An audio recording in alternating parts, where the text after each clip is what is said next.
Shalom, estamos começando mais um programa IECG para você. Que bom que você tenha acompanhado a nossa programação de segunda a sexta na Rede Super.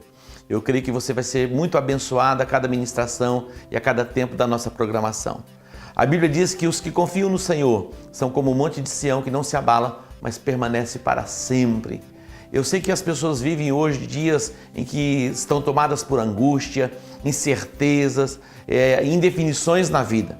Mas os que confiam no Senhor, eles jamais se abalam. Eu quero convidar você para estar conosco, nos acompanhando, e a palavra de Deus vai gerar fé em você de tal forma que você jamais será abalado. Todos os dias somos surpreendidos com notícias boas e notícias ruins. Eu não sei como você tem caminhado, você tem administrado a sua jornada, mas uma coisa eu estou certo: aquele que desenvolve a sua fé, ele se torna mais do que vencedor. Não quer dizer que nós não temos problemas, dificuldades na vida, não. Mas em Cristo Jesus, a Bíblia diz que nós somos mais do que vencedores. Vem estar conosco, acompanhe a nossa programação ou esteja na igreja na quarta-feira à noite, uma noite especial, às 19h30, na Igreja Evangélica em Campo Grande. Sábado à tarde temos uma programação para os adolescentes, às 16 horas, e à noite uma programação para a juventude, chamada Juventude Relevante. E ainda no domingo você tem 3 opções: às 10 da manhã, às 17 horas ou às 19 horas. E por meio da sua fé edificada, você vai viver o sobrenatural, e eu tenho certeza que essas angústias, esses temores, esta ansiedade que invade a sua alma, isso vai cair por terra. Continue na nossa programação, seja edificado e priorize a sua agenda para estar conosco. Deus que te abençoe.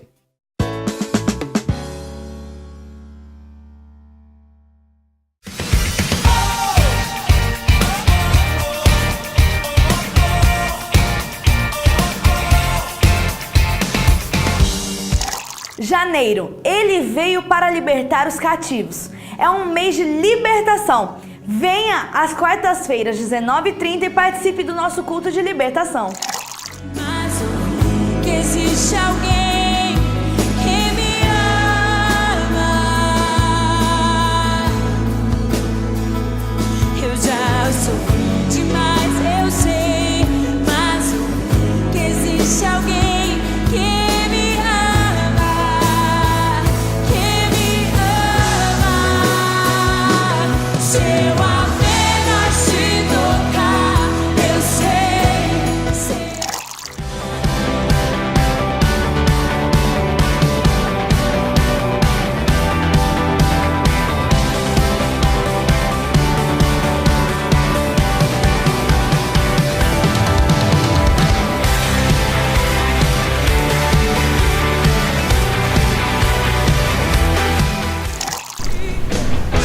Aquele que tem os meus mandamentos, esse é o que me ama. E se alguém o que eu preciso, o mundo não pode me dar. O que eu preciso é a verdade.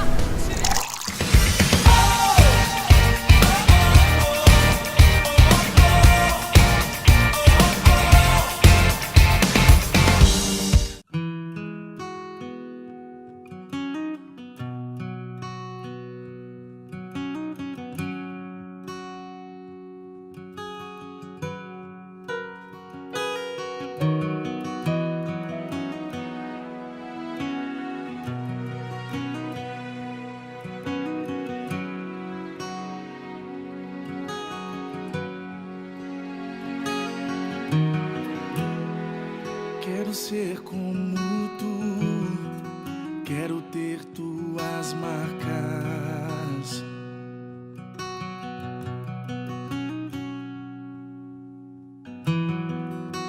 Olhar como olhas, ser tua imagem e semelhança.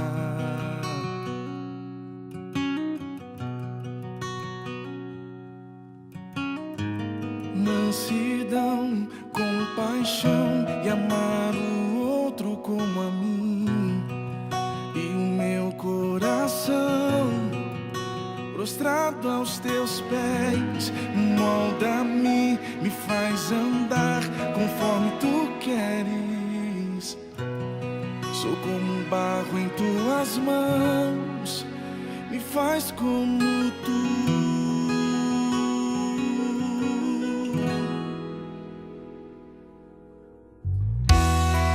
Quero ser como tu, quero ter tuas marcas.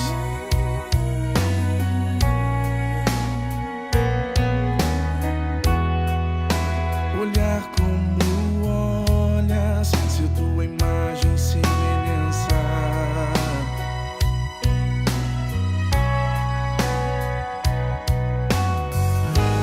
Mansidão, compaixão e amar o outro como a mim.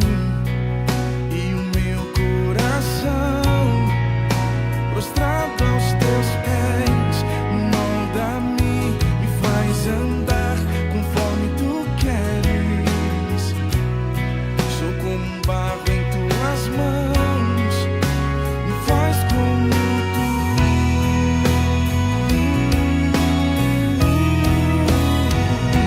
Renova-me, marca-me, faz-me segundo o teu querer. Eu quero andar em retidão para o Evangelho levar. Eu sou morada do Senhor, a minha habitação. Renova-me, marca-me, faz-me segundo o teu querer. Eu quero andar em retidão para o Evangelho levar. Eu sou morada, o Senhor, a minha habitação.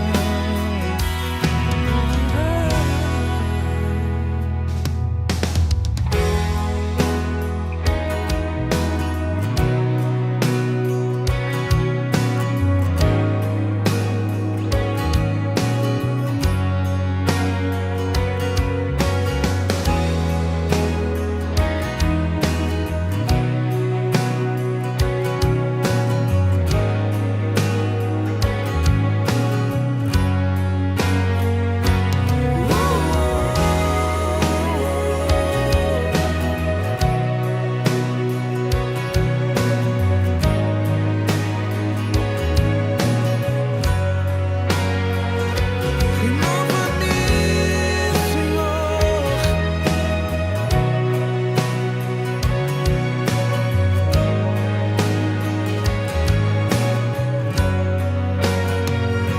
Renova-me, marca-me, faz-me segundo o teu querer.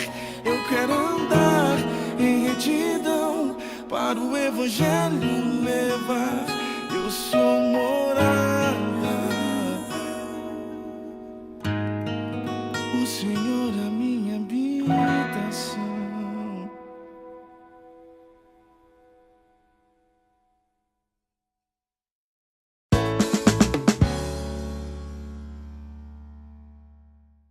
Eu vou crer para ver, sonhar, acordar, viver as suas maravilhas. Vou crer para ver, sonhar, acordar, viver as suas maravilhas. Tudo é possível ao que crer. Meu nome é Suzana Raiol Paim Borges. Estou aqui agora para glorificar o nome do Senhor, que no final de 2014 eu fui fazer o exame de rotina, né, mamografia preventivo do câncer, e fiz uma mamografia e constatou que eu estava com câncer, metástase, né, que é o câncer maligno no seio direito. E quando eu recebi essa notícia, foi um choque, né, um impacto. Mas logo eu me apeguei à palavra, né, o que a palavra diz, o que Deus tem para nós. E operei, fiz mastectomia, né, que é a retirada total do seio. Fiz as quimioterapia, passei por um processo passei pelo vale, né? Mas graças a Deus pela intercessão da igreja, pelo pessoal da célula que ora, né, pelos membros, por nós, eu recebi a cura. Eu costumava e costumo até hoje dizer que eu não ando pelo que eu vejo, nem pelo que eu ouço, e hoje nem pelo que eu sinto, eu ando pela fé. Então eu participei de uma macrocela e o grupo de intercessão, né, da pastora Neuza estava na macrocela nesse dia e foi feito um clamor e a pastora Neuza, eu fui até a frente, a pastora Neuza fez a imposição de mãos sobre a minha cabeça naquele dia, orando, e eu senti que naquele dia eu recebi a minha cura. Daquele dia para cá eu tive convicção e fé de que eu fui curada. E hoje eu só tenho a glorificar o nome do Senhor, porque é Ele que faz, é Ele que cura, é Ele que liberta. Então eu creio que tem muitas pessoas que às vezes estão passando pelo que eu passei, e eu digo assim, não desista, porque o Deus que nós servimos é o Deus do impossível. Ele cura, Ele liberta, Ele transforma. E como a palavra diz, né, a fé é crer no impossível, porque para o povo, as pessoas que não têm entendimento, quando você diz eu tenho um câncer maligno, o impacto, a primeira impressão é tipo, vai morrer, entendeu? Então, eu não morrerei, eu viverei, como eu estou aqui para contar a glória de Deus sobre a minha vida. Amém? Aos 42 anos, esta cabeleireira recebeu um diagnóstico que mudaria para sempre seus hábitos e sua maneira de enxergar a vida. Foi através de um exame de rotina que Suzana descobriu câncer na mama direita. Faço preventivo e faço mamografia, e descobriu no início.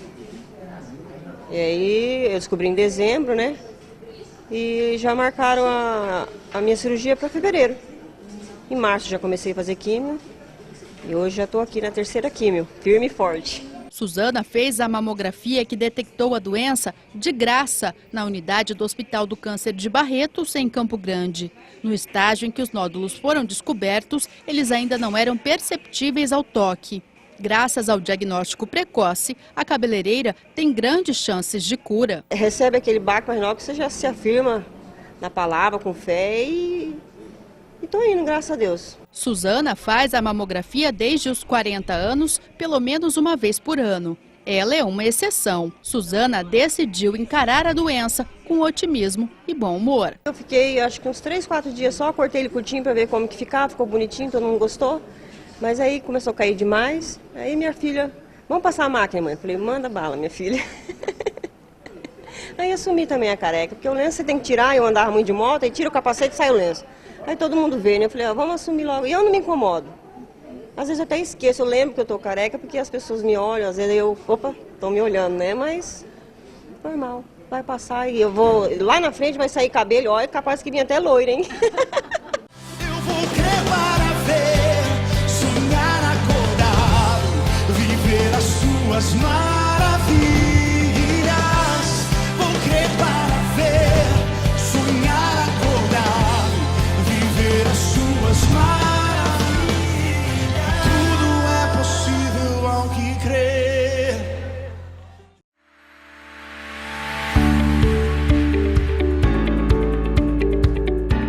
Shalom, é um prazer poder estar aqui com um propósito, falar um pouco sobre administração financeira, administração doméstica. Eu diria que é algo que ao mesmo tempo parece ser simples, tem a sua complexidade. Não há ninguém, não há nenhum guru, não há nenhuma mágica para falarmos sobre esse tema, mas sem dúvida nenhuma é importante termos alguns pontos que parecem ser repetitivos, mas são fundamentais na nossa caminhada. Quando falamos da administração financeira, seja ela de uma forma global ou doméstica, nós temos que ver os pontos fundamentais. Primeiro, fazer um registro, ter um controle, né, através de uma agenda, de um caderno, ou mesmo dos aplicativos hoje que facilitam a nossa vida, identificando aí quais são as despesas fixas que nós temos, como exemplo, o aluguel, água, luz, telefone, despesa com educação e alimentação, são aquelas despesas fixas já estabelecidas mensalmente e com certeza oscila muito pouco de um mês para o outro. E depois temos os gastos extras. Temos aí jantares, cinemas, festas e temos também os gastos sazonais.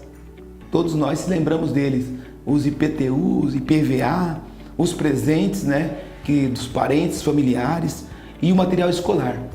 Então devemos sim na administração financeira doméstica fazer uma diferenciação entre os gastos que são essenciais e os gastos supérfluos. Quando falamos de administração financeira doméstica, é fundamental separarmos a receita e a despesa. Se houver uma despesa além daquilo que você ganha, com certeza, na sequência das semanas, na sequência do mês, haverá problemas. Então, eu gostaria de frisar, não é uma mágica, mas a gente não pode guardar tudo na memória. Temos que ter um registro, uma planilha, uma agenda, um caderno. Então, é fundamental, para que a gente possa ter sucesso, algumas prioridades. E quero ressaltar que não é religiosidade, não. É fundamental dizer a você que está me ouvindo que para nós termos sucesso no que diz respeito à nossa administração financeira, nós não podemos deixar de lado o que a palavra de Deus, que é a Bíblia Sagrada, nos informa. A Bíblia ela é muito direta no que diz respeito à semeadura e colheita. E não temos como deixar de mão, temos que priorizar as orientações que estão na palavra. E quando falamos em priorização no que diz respeito à administração financeira, é lembrarmos que o dízimo, ele é a primazia. O dízimo é a parte que chega às nossas mãos, mas que não é nosso, que nós temos que devolver ao Senhor. Então, gostaria de ressaltar que na sua planilha você tem que colocar ali como principal, trazer na casa do Senhor o que é do Senhor. Temos os dízimos, temos as ofertas e temos as primícias. Quando colocamos os olhos lá no profeta Malaquias, no capítulo 3, versículo 10, nós temos a orientação do que e como seremos abençoados se nós cumprirmos isso. Para finalizar, eu gostaria de dizer também um outro ponto importante na administração financeira doméstica é que a gente tem uma meta em poupar. Eu sei que muitas vezes nem todos têm o mesmo propósito, mas é fundamental que você poupe uma parte daquilo que você ganha com um propósito. Há pessoas que poupam para um sonho, para uma viagem, há pessoas que poupam como um investimento e há pessoas que fazem uma poupança com um propósito específico de guardar recursos. Quer dizer que todos eles, com certeza, são muito bem-vindos. Não é muito fácil as pessoas terem essa administração e nós, brasileiros, não temos muito essa cultura. Mas eu digo que vale a pena a gente fazer isso e com certeza, fazermos assim, de grão em grão, a gente consegue aí ter um montante e lá na frente poder dar uma direção a isso. Quando falamos de administração financeira, e creio que é bastante oportuno, nós estamos no mês onde muitas vezes perde-se o controle dessa administração. E é importante nós avaliarmos todos os meses do ano. Mas dezembro é um mês muitas vezes onde envolvido não só no ativismo, mas no que as lojas despertam, muitas vezes há um consumismo desenfreado. E o que acontece? Por esses gastos fora de controle no último mês do ano, quando entramos janeiro, muitas vezes temos dificuldade. Então é muito importante que você tenha administração neste último mês do ano, do seu 13º, do seu ganho, que você possa planilhar realmente e dar atenção, porque muitas vezes envolvido em todas as festas, em tudo aquilo que aparece no mês de dezembro, a gente acaba se perdendo e quando entra janeiro, que é um novo ano e que a gente sempre, isso é normal, você tem lá os gastos sazonais, você tem os impostos, você tem aí o material escolar, você tem uma diversidade de comprometimento, muitas vezes você já está comprometido com o seu janeiro. Então é muito importante nós revermos. E olha, a concordância no que diz respeito à administração financeira doméstica entre o marido e a mulher, é fundamental, queridos. É fundamental para que um possa saber verdadeiramente a despesa de um e do outro, o que é importante para a família, o que é importante para o casal e assim poder direcionar para aquilo que é o correto. É fundamental que a gente não esqueça disso. uma avaliação do último mês do ano e uma visão para o futuro no ano que está se iniciando. Eu creio que é um tema que não tem fim, mas é um tema que nós, com equilíbrio e com sabedoria, nós podemos sim dar um norte na nossa caminhada. Eu louvo a Deus por essa oportunidade e creio que com essas dicas básicas, você também no seu dia a dia, você pode fazer diferença na sua administração financeira, na sua administração doméstica.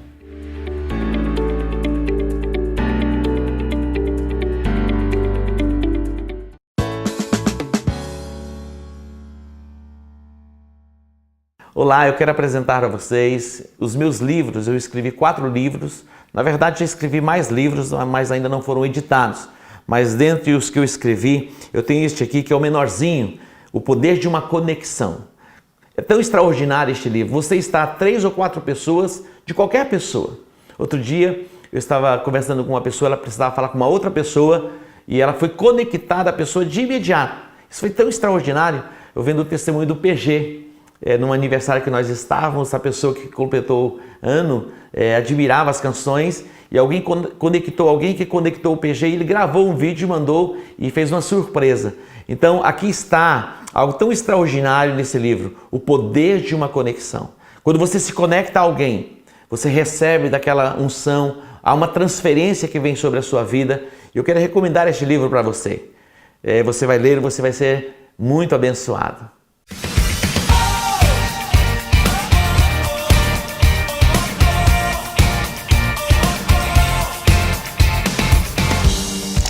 Janeiro, ele veio para libertar os cativos. É um mês de libertação. Venha às quartas-feiras, 19h30 e participe do nosso culto de libertação. Mas ouvi que existe alguém que me ama. Eu já sofri demais, eu sei. Mas ouvi que existe alguém que me ama, que me ama. Se eu apenas te tocar, eu sei.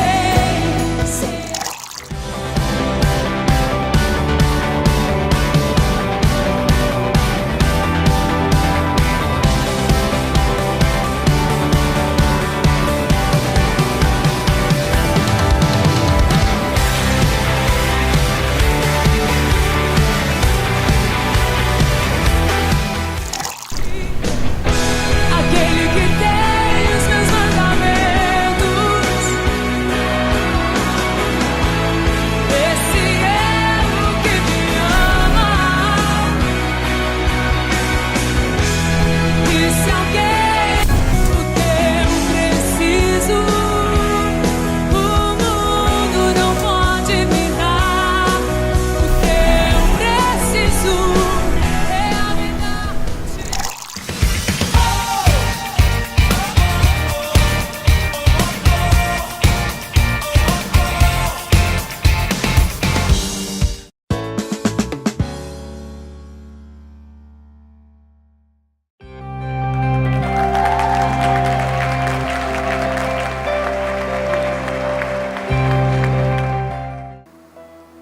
Abra sua Bíblia no livro do Gênesis, Gênesis capítulo 26. Houve uma fome na terra, além da primeira ocorrida nos dias de Abraão. Por isso foi Isaque a Abimeleque, rei dos filisteus, em Gerar. Apareceu-lhe o Senhor e disse: não desças ao Egito, habita na terra que eu te disser, mora nesta terra e serei contigo. E te abençoarei, pois a ti e à tua descendência darei todas estas terras e confirmarei o juramento que fiz a Abraão teu pai. Multiplicarei a tua descendência como as estrelas do céu, e lhe darei todas estas terras, e por meio delas serão benditas todas as nações da terra. Porque Abraão obedeceu a minha voz e guardou o meu mandamento, os meus preceitos, os meus estatutos e as minhas leis. Habitou Isaque em Gerar. Versículo 12. Semeou Isaque naquela terra, e no mesmo ano recolheu 100 vezes mais, porque o Senhor o abençoava. Engrandeceu-se o homem e foi se enriquecendo, até que se tornou muito poderoso. Possuía ovelhas e bois, e muita gente de serviço, de modo que os filisteus o invejavam. Versículo 15: por isso entulharam todos os poços que os servos de seu pai tinham cavado nos dias de Abraão, enchendo-os de terra. Disse Abimeleque a Isaque: aparta-te de nós, pois já és muito mais poderoso do que nós. Então Isaque partiu dali e se acampou no vale de Gerá, e aí se estabeleceu. Tornou Isaque a abrir os poços de água que se escavaram nos dias de Abraão seu pai, e que os filisteus haviam entulhado depois da morte de Abraão, e lhes deu os mesmos nomes que o seu pai lhes havia posto. Cavaram, pois, os servos de Isaque naquele vale, e acharam ali um poço de águas vivas. Mas os pastores de Gerá contenderam com os pastores de Isaque, dizendo: esta água é nossa. Por isso chamou o poço Ezeque, porque contenderam com ele. Então cavaram outro poço, e também contenderam por causa dele, por isso chamou-lhe Sitna. Partiu dali e cavou ainda outro poço, pelo qual não contenderam, por isso lhe deu o nome de Reobote, e disse: agora o Senhor nos deu lugar, e cresceremos nesta terra. Depois subiu dali a Berseba.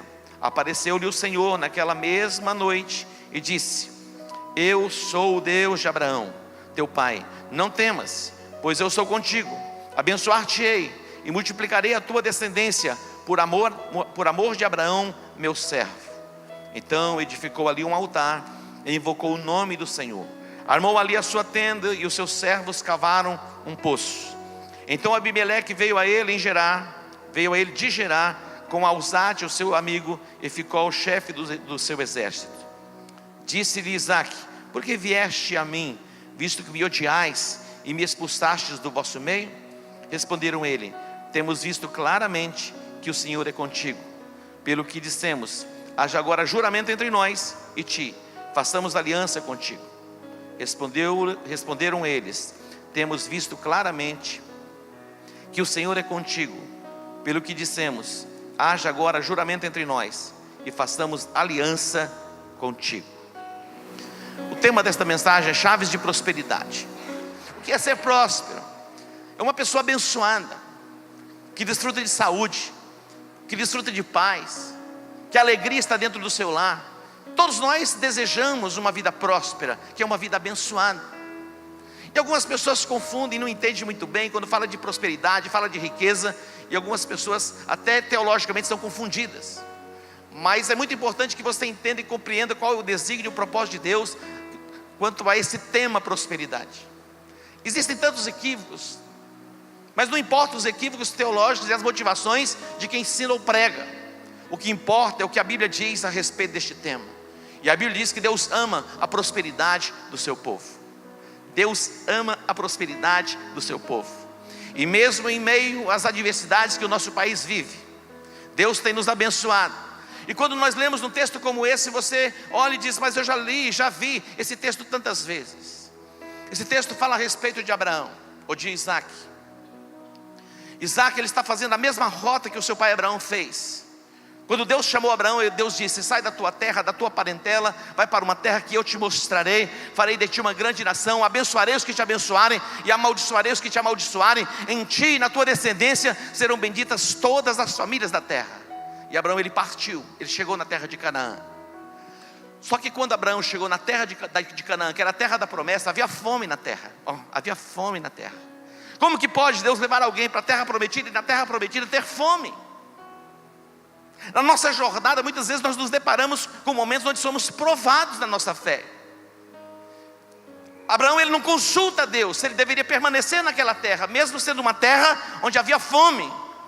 Por si só, ele toma a decisão de ir a Abimeleque em Gerá, e ali ele monta uma estratégia, e ele vai permanecer algum tempo ali, e depois ele não vai permanecer nesse lugar, ele vai descer ao Egito, e vai se refugiar no Egito. Essa orientação de ir a Abimeleque não partiu de Deus. A orientação para ir ao Egito também não veio de Deus, mas ele faz esta rota. Agora, Abraão morre, depois vem Isaque. Isaque, ele vai fazer a mesma rota que o pai. Ele vai a Abimeleque, ele vai contar a mesma mentira que o pai contara, porque o pai contara que Sara não era a sua esposa, era a sua irmã. E agora Isaque vai entrar no mesmo território com as mesmas mentiras. Ele vai dizer a mesma coisa, que Rebeca não era a sua esposa, era a sua irmã. Mas Deus vai aparecer a ele, uma teofania. Quando nós olhamos para a Bíblia, no Velho Testamento, há essa expressão muitas vezes, e apareceu o Senhor a Abraão, apareceu o Senhor a Isaac, apareceu o Senhor a Jacó, e tantos outros homens tiveram experiências com Deus assim. Mas alguém vai dizer, mas ninguém nunca viu Deus, e como que pode Deus ter aparecido a alguém? Lógico que ninguém nunca viu Deus, mas Deus apareceu a eles, e a forma que apareceu, não me pergunta, mas que apareceu, apareceu, porque a Bíblia diz que apareceu. Quando nós vemos, a Bíblia fala a respeito de anjos também que vieram, e quando nós olhamos para alguns textos, era a própria presença de Jesus se manifestando no Antigo Testamento. Agora, mais do que simplesmente Deus aparecer, é o que Deus disse. O que Deus disse? Não desças ao Egito. Aqui fala de uma direção, é uma chave para a prosperidade, você receber o direcionamento de Deus. Queridos, será que é possível nós acertarmos 100%? Sim ou não? É possível? É possível, é possível. Se nós ouvirmos Deus e fazermos de acordo com aquilo que Deus ordenou que a gente faça, não vai ter erro. Nós vamos acertar 100%. Mas nem sempre ouvimos. Na verdade, a maioria das vezes a gente nem consulta Deus. A gente faz o projeto e fala, Deus, assina aqui, dá um visto. Simplesmente assim, vai lá, Deus, está aqui o plano, está aqui o projeto. Não estou nem buscando aprovação, só quero a assinatura, a confirmação da concordância do Senhor comigo. A Bíblia fala, quando você for fazer alguma coisa, e a Bíblia fala a respeito dos projetos, nós devemos fazer planos, devemos estabelecer planos e projetos, mas submetê-los a Deus. Até para mudarmos de lugar, de cidade, de casa, temos que submeter isso a Deus. A gente não muda de cidade, a gente não muda de casa, até mudar a mudança de trabalho, é importante que você consulte a Deus. Mas Deus fala mesmo? Deus vai dar a direção nessas coisas mais simples e mais básicas? Lógico que Ele vai dar a direção para você nas coisas mais simples e mais básicas, porque nós nos perdemos nas coisas simples, porque nas coisas complexas a gente estuda, a gente pensa, e as coisas básicas e simples a gente vai fazendo do jeito da gente. Uma das chaves para que você vá bem é ouvir Deus,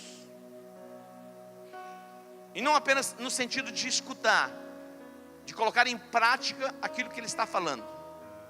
O Senhor apareceu a ele e disse, não desças ao Egito. Diz mais, habita na terra que eu te disser. Você vai permanecer na terra que eu te disser. E disse mais, mora nesta terra e serei contigo. Deus disse a Abraão, eu serei. A presença de Deus é fundamental para que possamos prosperar. A presença de Deus é fundamental nas nossas vidas, para a nossa prosperidade. Não vale a pena prosperar ou enriquecer sem Deus. Observe, peregrina nesta terra e serei contigo.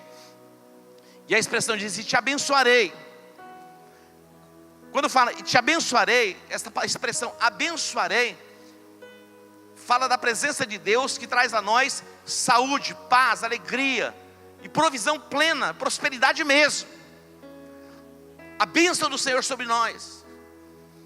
Antigamente as pessoas tinham o costume de pedir bênção, e algumas pessoas ignoram e dizem, isso é coisa ultrapassada. Como é importante você ser abençoado pelos seus pais, como é importante você ser abençoado por alguém. Há tantas palavras de maldição sendo liberadas sobre as pessoas. A Rebeca e o Aldo estão ensinando o Levi, vai lá, pede bênção para o vovô, pede bênção para a vovó. A Rafaela viu e disse, não vai pedir para a titia?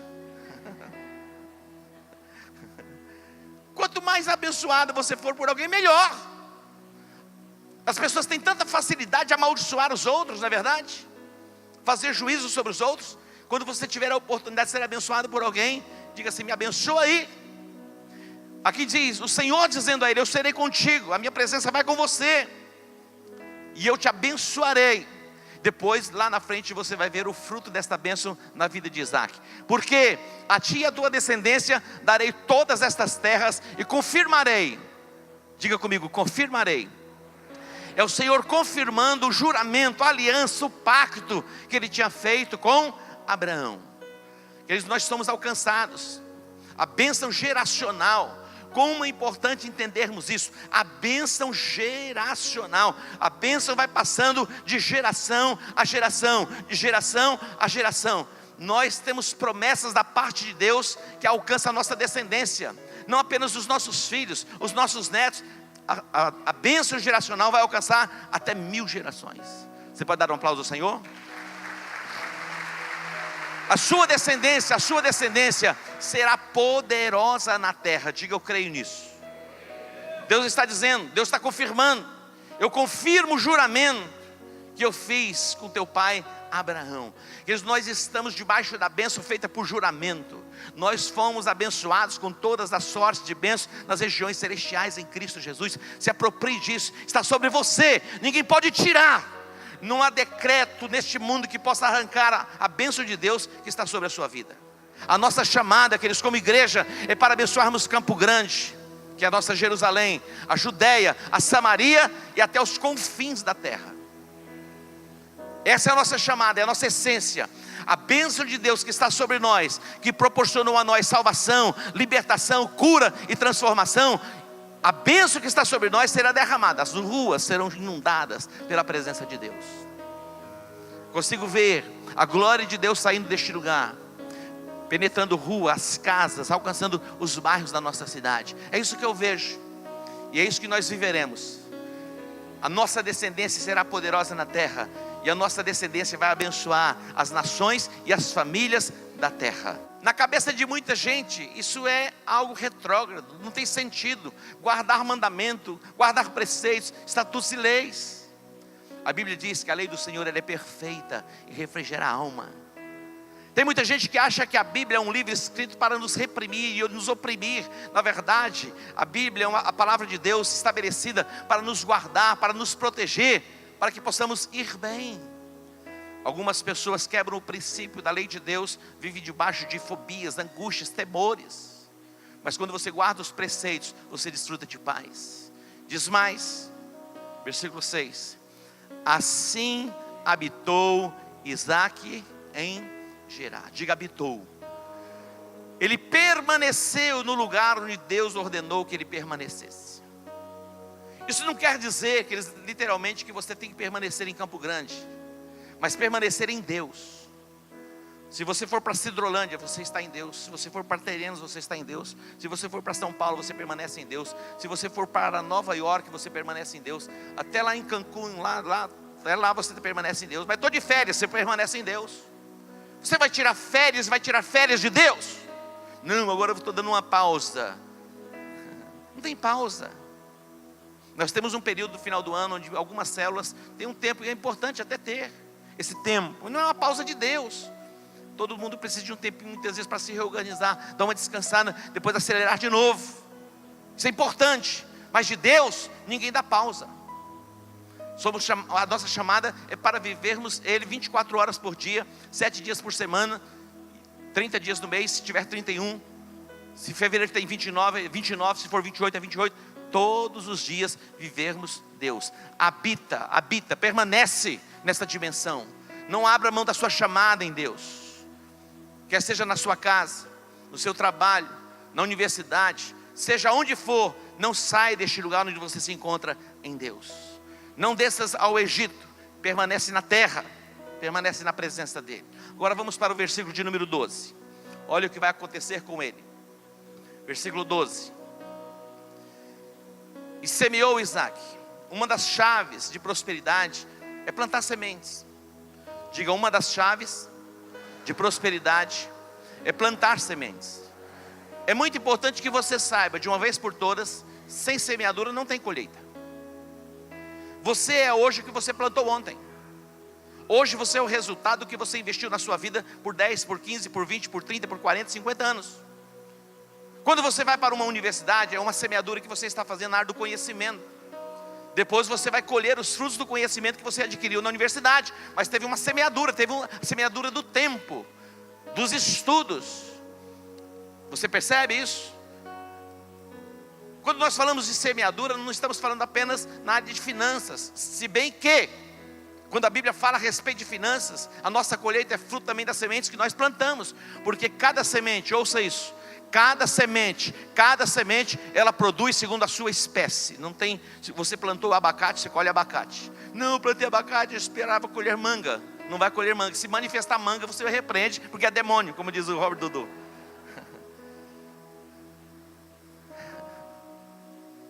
Tem uma gramínea que chama tiririca. Você já viu aquela gramínea? Chama tiririca. Meu irmão, nunca vi reproduzir tanto. Aquele negócio você não precisa nem plantar, dá até no asfalto, né? A praga dá em todo lugar. A Bíblia diz que ele plantou, ele semeou.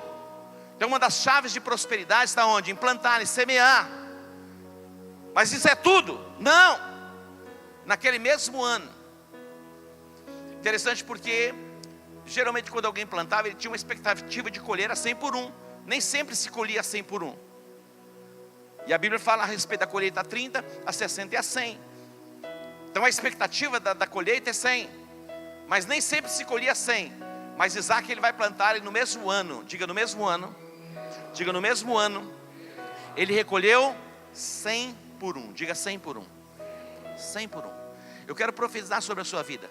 Cada semente que você vai plantando, você vai colhendo a 100 por 1, a 100 por 1, a 100 por 1. Posso, eu plantei algumas coisinhas ruins, então nós vamos queimar essas sementes ruins que você plantou. Plante sementes boas.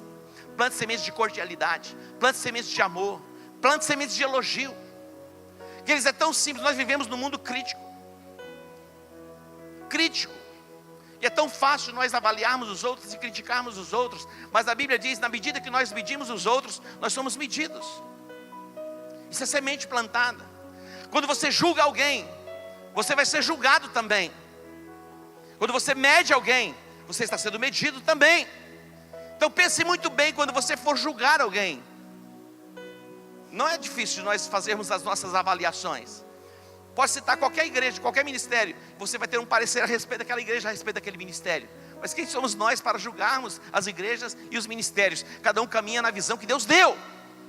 E deixa eles abençoados do jeito que eles foram chamados. E nós vamos caminhar na visão que Deus tem nos dado. Por caminharmos na visão que Deus tem nos dado, muitas vezes vamos ser criticados, mas não importa. O que nós não podemos fazer é criticar os outros. Amém? Vamos caminhar na nossa fileira, no lugar que Deus nos chamou e Deus nos estabeleceu. Agora, a semeadura é uma chave para a prosperidade, mas também você precisa aprender a colher. Você planta, e o próprio Jesus fala a respeito disso, que o reino de Deus é assim, como se um homem lançasse semente na terra, ele dormisse, ele acordasse, não sabendo como, a semente germina, a planta cresce, aparece a espiga e o fruto amadurece. Olha só, preste atenção. Quando o fruto estiver maduro, não continue dormindo. Você tem que se levantar, pegar a foice e cortar e recolher o fruto. Então fique atento. Há um tempo para você plantar, mas você precisa estar atento para o dia da colheita. No dia da colheita você não pode vacilar também. Diga para o seu irmão, no dia da colheita você não pode vacilar. Não pode vacilar no dia da colheita. Você planta, tem expectativa do coração, pode ter certeza que vai chegar o dia da colheita. Mas quando chegar o dia da colheita, fique atento e colha. Amém? Diga para o teu irmão, fique atento e colha. Vamos, olha só, ainda esse texto. Semeou Isaac naquela mesma terra. Diga, semeou. Tem que semear, diga para o seu irmão, tem que semear, meu irmão. Mexe com ele aí, diga, tem que semear. Agora, ouçam. Por que ele colheu 100 vezes mais? Porque a terra era boa? Simplesmente a semente era uma semente boa? Não. Sabe por que ele colheu 100 vezes mais? Está aqui, no final do texto. Lê para mim, por favor. Porque o Senhor o abençoava. Aqui está uma chave. A bênção de Deus sobre a sua vida. Meu irmão, se não tivermos a bênção de Deus, nada acontece. A Bíblia diz, inútil vos será levantar de madrugada, repousar tarde, comer o pão das dores. A Bíblia diz, se o Senhor não guardar a cidade, vão vigiar o sentinela. Tem que ter Deus na nossa vida. Tem que ter Deus na nossa história.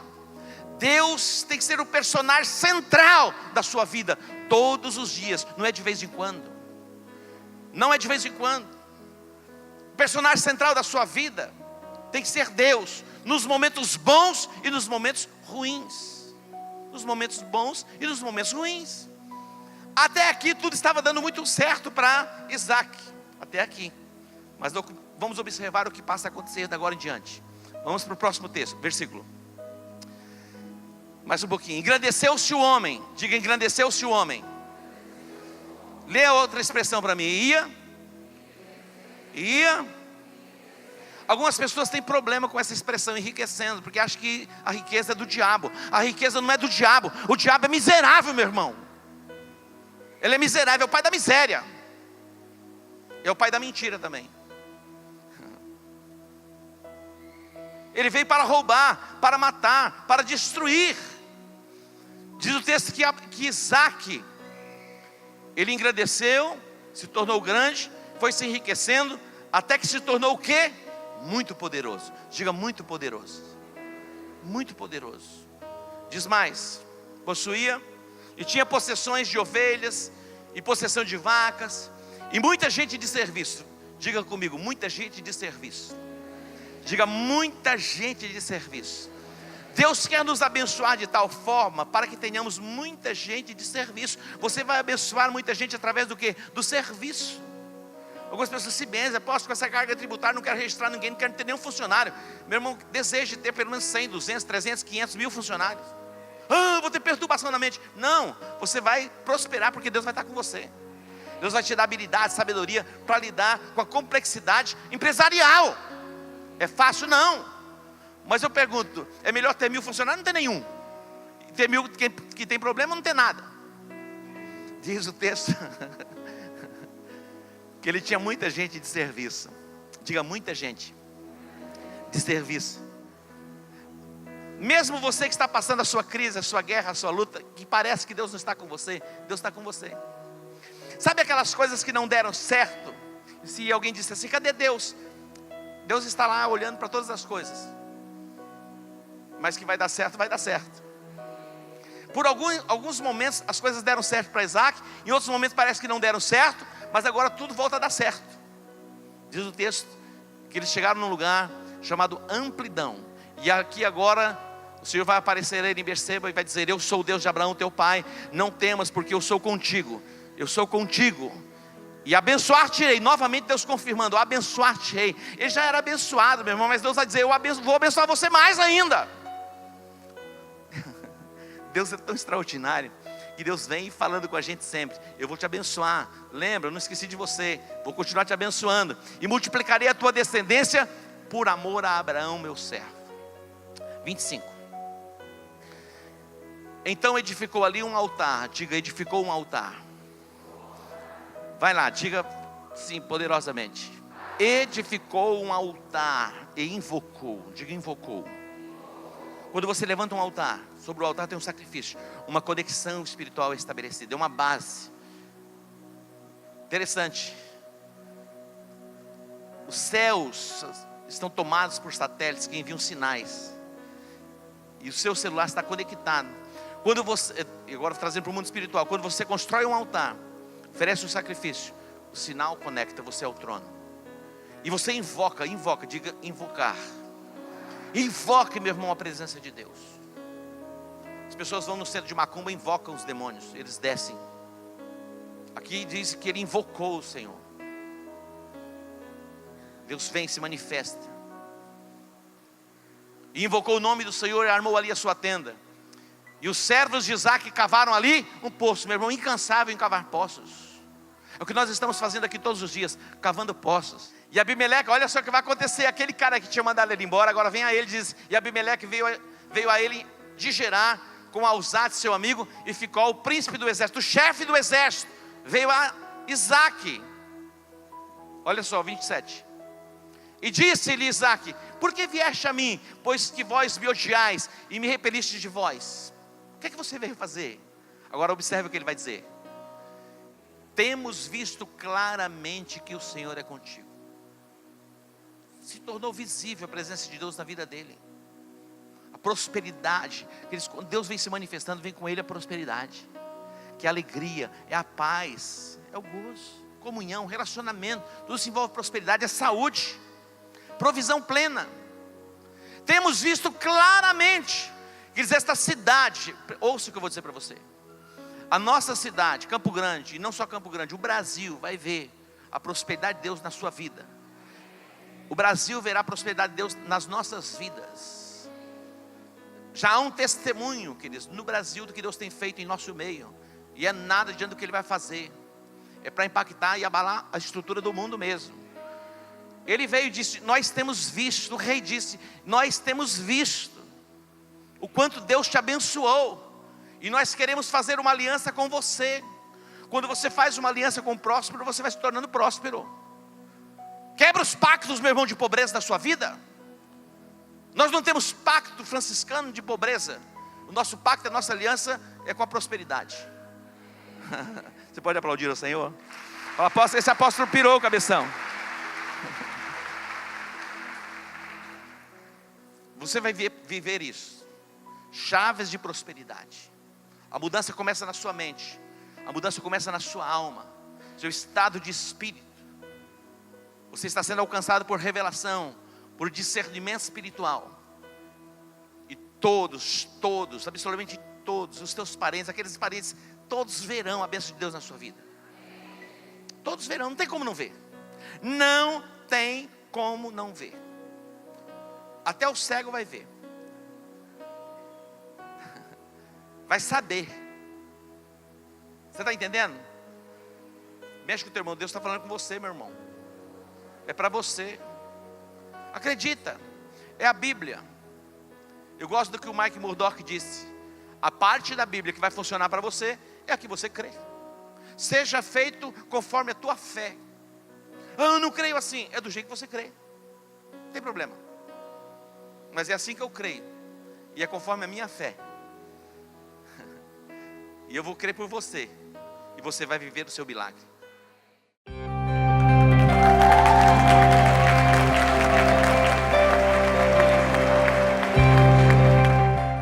Jesus, ele é tão extraordinário que ele disse, não estejais ansiosos por coisa alguma, E a Bíblia também diz, lançando sobre ele toda a vossa ansiedade, porque ele tem cuidado de vós.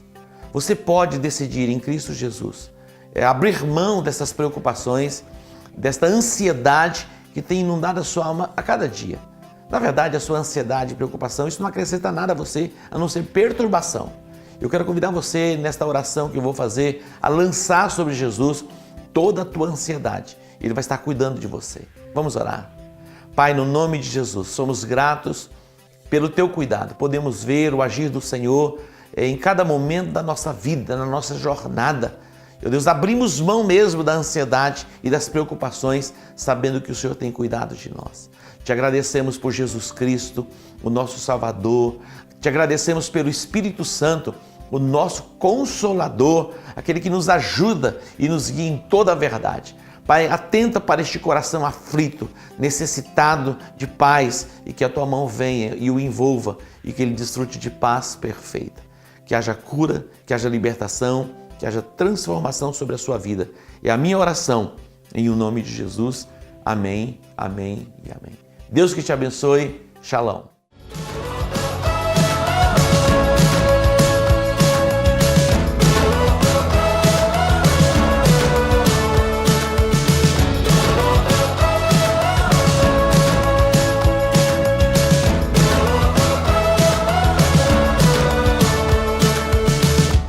Every tribe and every tongue,